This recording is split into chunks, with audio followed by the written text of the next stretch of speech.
I already discussed the importance of being aware of the child's biological age versus developmental age, their ability to communicate effectively, and the key elements in the assessment process. Now, with students who are deaf or hard of hearing, there are many different ways in which you can go about acquiring information, and they're often used in order to lay the groundwork for psychoeducation, intervention or treatment planning, and or appropriate referrals as needed.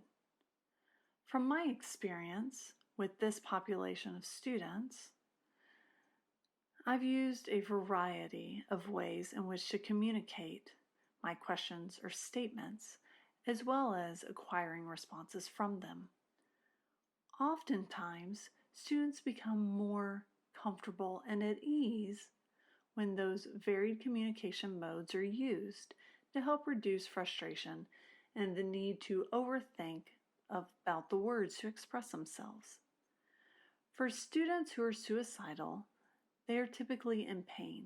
They're feeling hopeless, lonely, and they feel so narrowed in to where they don't have a vision of other options. And they can be extremely inhibited in their ability to find the words to express themselves. So keep your questions specific and simple when possible, and as mentioned earlier, be curious and confident. I'm going to take a few minutes to explain how to acquire information. Now, behavior. Behavior is communication. Be aware of their nonverbal communication through their behaviors, such as how they're sitting. Are they slouching? Are they bent over? Is their head down? And other ways in which they're seated. Their facial expressions.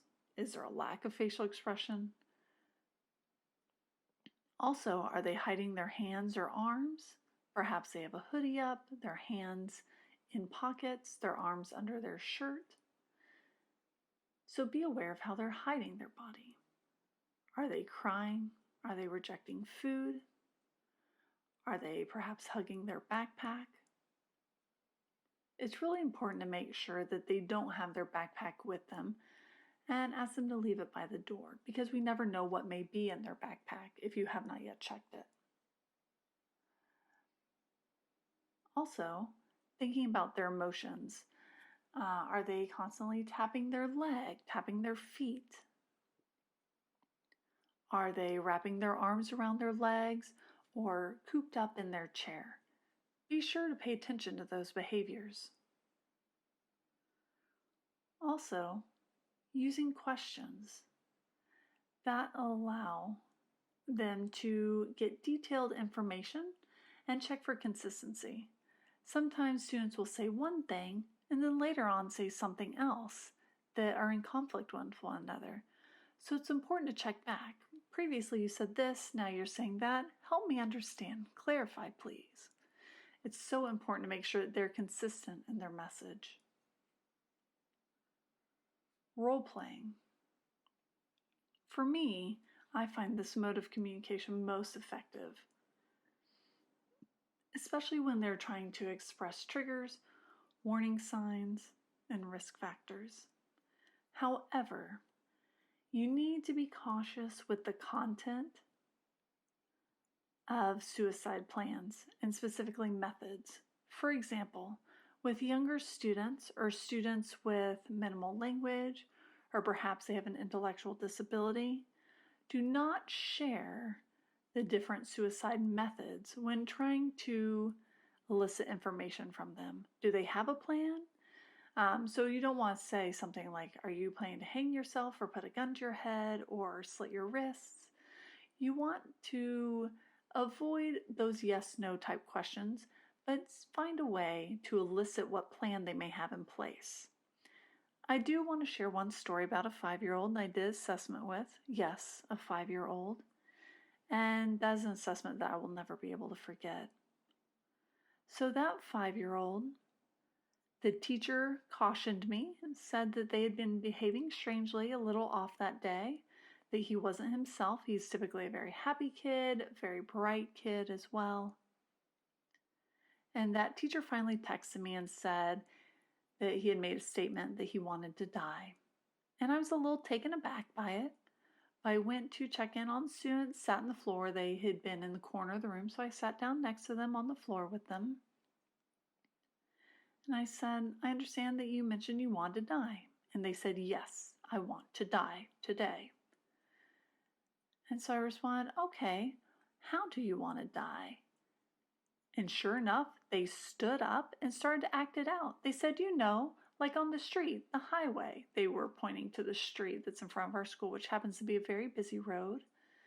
And they're like, the cars go by in front of the school. I said, yes, I'm aware. And they said, I will just walk out into traffic and the car will hit me and I will fall over and die. And that is what they role play and acted out to me. I was shocked, obviously. They were a 5-year-old that had a plan. But in inquiring further, role playing, acting out these different things, I found out that their parents were in midst of a divorce, and he thought that was his fault that they don't get along with one another because they're a hearing family and he doesn't have communication access. And so all he saw around him was based on facial expression. Are they mad at me? I don't feel loved anymore. Things like that a 5-year-old was grappling with. What else could he possibly think? So I reached out to the parents to come, but that was a 5-year-old through role play was able to express how they would do it. That's one example. Now, with a person who may have an intellectual disability or limited language skills, it can be hard at times to role play. So another way is to refer back to statements or things that they had said. So one example, there was a student that role played or acted out showing putting a gun to their head. So I tapped them and I said, and I mimicked exactly what they had said, do you have a gun? And they said, oh no, I don't have a gun. I said, oh, okay, that means then they did not have actual means or access to the things that they had mentioned. So it's good to ask specific questions. If they bring something up, ask about it specifically. And it seems that they had been acting out a movie and that a character put a gun to their head and was sad. They were trying to express that they were feeling sad that day and they were referencing that movie. And so we talked about inappropriate ways and appropriate ways to express ourselves and incorporating role play. So that's one option for your assessment. Another method you can use is something that's called the cone method. So think about a cone, top to bottom. The yellow-orange color. So this method really helps with exploring the frequency of their suicidal thoughts. So in visualizing that cone, that can help lead and shape that discussion. So if they are thinking about it on rare occasion, then that means it's there at that bottom of that cone. If the thoughts become more intense, more frequent, then that cone starts to narrow up towards the top until suicide seems to be the only way to escape the pain they're experiencing. So envisioning that cone can help the student pinpoint where they are at that time. It can also help the assessor in determining the lethality of their intent and following through on their discussion. Another way is to rely on drawing or writing. This method will really help with identifying actions, people, feelings, color, problems, self-esteem issues, and such. And there's one example that I was really taken aback by. I was really impacted by that day. We had a girl who really was deeply depressed, and she made a statement. And through my assessment with her, she never said any words at all during the assessment. So I was trying to gesture with her, waiting for her to respond, asking if she wanted to eat something, trying to keep her comfortable. However, she still didn't respond. And so I let her know that I would need to call the mental health deputies, that they would be coming and that she may have to go to the hospital. And I was trying to explain the expectations for what would be happening next, and she gave a brief nod. So I happened to get some paper at that time, got a pencil, pen, lay that out in front of her with another person monitoring. And so while I was placing those calls, I left her with the paper and the monitor. And when I came back, she handed me the paper. She'd drawn a picture of herself in the middle and different words all around on the paper, such as, I'm lonely, why is this happening to me, why do I feel this way, why do I feel worthless, why am I ugly, why are other people mean to me. All of this was on this piece of paper. It was very in-depth information that helped tell me more about what was going on. And so at that time, I told her, thank you for sharing this with me. Then I scanned a copy in for the hospital to take over from there. And then from there, she was able to process better while she was there with a certified deaf interpreter at the hospital. So that's just one example of the importance to ensure that you have paper, pencils, things like that at all times and readily available to you. So now sometimes, again, expressing oneself can be a struggle. So it's worth having toys or figurines, and maybe have that in like a sand tray available. This is one method that can be useful. And oftentimes students will use that as props to help with their role play, and it can be especially helpful with younger children and or with those who have lower language or minimal language. Sometimes having stuffed animals also can help with keeping themselves feeling calm and secure. So now the perception of pain or death.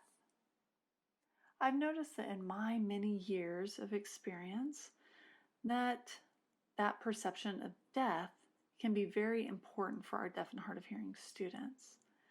The reason being is that there are many occasions in which the students really don't know what death means. They didn't know that death was permanent. Most of the time, they're really aghast. They may draw a tombstone with their name on it, with RIP, and then family members around crying. And so I would draw that for them and say, oh no, that's not me. I don't want to be buried. And so having that can lead to a discussion regarding their statement, leading to that aha moment of, no, I don't want to die. And so that's one way in which I'm able to help them understand that death is permanent. So helping them have another visual representation is helpful. Also helping them understand what they see perhaps on movies, TV, video games can also be misleading. For example, video games, I have 5 lives, so right back to life, keep going. And so sometimes they grasp onto that thinking that video games portray. And so helping them understand the reality of the situation, realizing their perception of death and helping them recognize that it is permanent. Also their perception of pain, finding out how desperate they are to minimize their pain.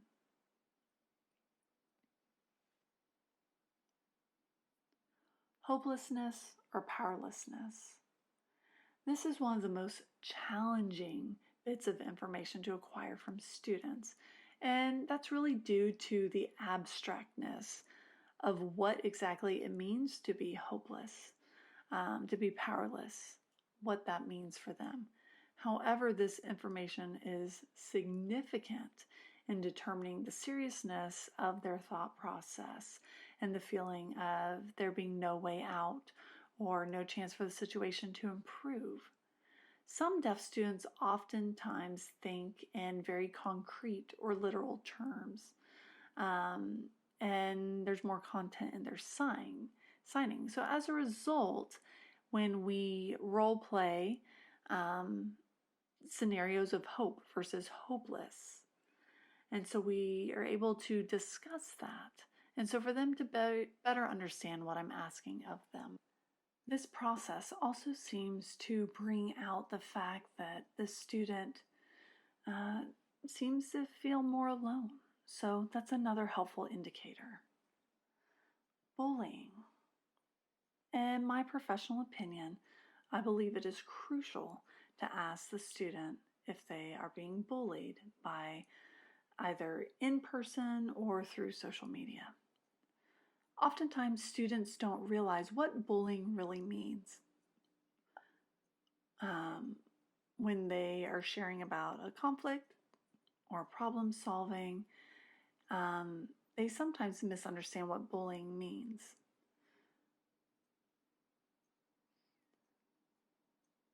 I know that this can also lead to a discussion about role play and conflict resolution in different scenarios.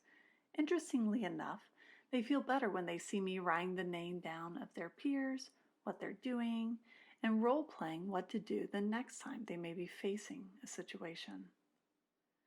On the other hand, there are some students who do share actual bullying circumstances that were triggers that they were not aware of. Hence the need to ask specific and direct questions regarding bullying. Some other skills that may be needed. Throughout the assessment process, via role play, behaviors, comments, and etc., you should be able to also determine what skills they may be lacking. The more skills the student is able to develop, the more confident the student becomes. This creates hope and better connections with others, thereby decreasing risk factors and increasing protective factors. Support planning / crisis safety planning. Typically, this is a form where important reminders or information can be documented for students to refer to as to what to do, such as breathing, what are my triggers, things like that. If a student is not willing to participate or struggles with sharing their triggers or coping strategies as well, perhaps they're not able to think about or demonstrate that they have a good support system, then their safety and their ability to stay safe is concerning, and therefore they may need further assessment and intervention. So all of this being said, the other ways in which of getting information, an important part of the process is determining the level of intervention that's necessary, as well as establishing a follow-up plan. All of us are well aware of follow-up planning and what that entails, but I think it's really important to be looking at what it means. For example, with Merriam-Webster and their dictionary definition, it means maintenance of contact with a person. Dictionary.com defines it as actively following up on action or things that serve to increase the effectiveness of the previous one. And then finally, in the Oxford Dictionary, it says further assessment or observation of a patient in order to monitor the success of previous treatment. And as you can see, in order for a student to be able to achieve certain targets, then they need to have consistent contact with it be a service provider, a counselor, a therapist, or agency, as well as consistent support in developing areas of coping and problem-solving skills. Access to medical treatment as necessary for psychiatric and mental health, and also access to support groups. Follow-ups are very important and beneficial.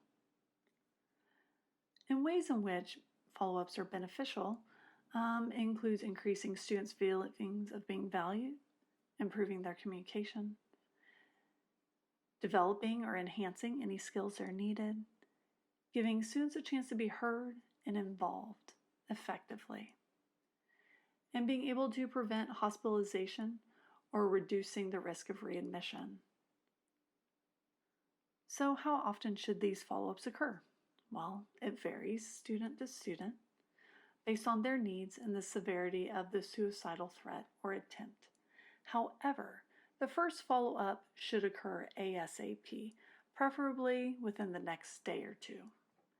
Then they should have frequent follow-ups for care or what I call contact care, meaning checking in from time to time. Other follow-up care can consist of regular individual counseling and or group counseling. It can either be short or long-term, medical follow-up with their psychiatrist, and other providers. Our school always follows up the next day, as well as providing social skills training, problem solving techniques, coping strategies, and referral for further evaluation as necessary. So, notice that the amount of follow-up that is needed for a student who has attempted or threatened suicide. Here in Texas, mental health resources are scarce, and even more so in the middle of a pandemic. However, even though resources are few and far between, some are able to access, hearing people at least are able to access these resources or service providers and easily reach out to them via cell phone and things like that. Whereas our deaf and hard of hearing people have limited or even no access to some of these resources, especially inpatient services.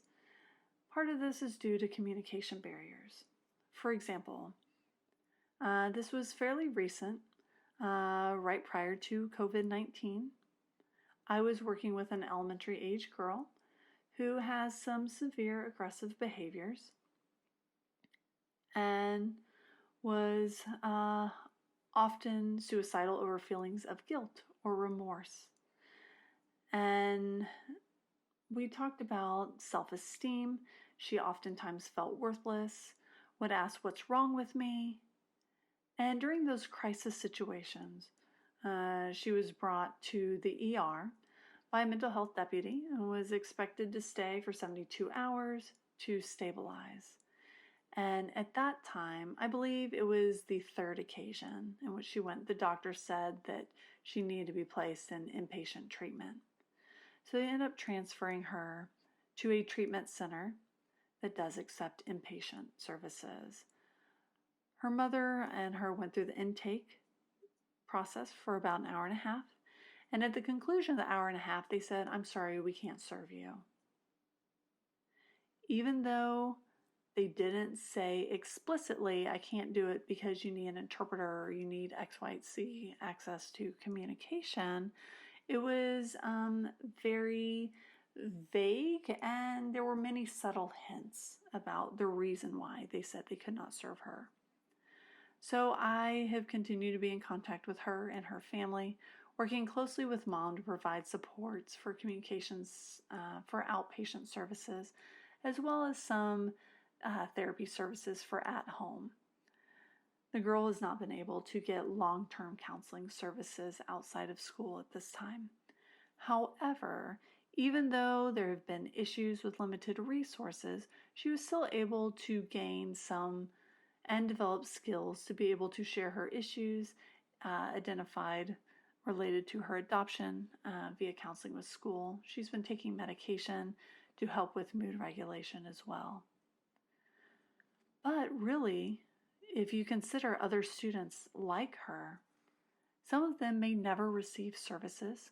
Some of them may receive services but not fully understand or fully trust, or perhaps even bluff their way through the system.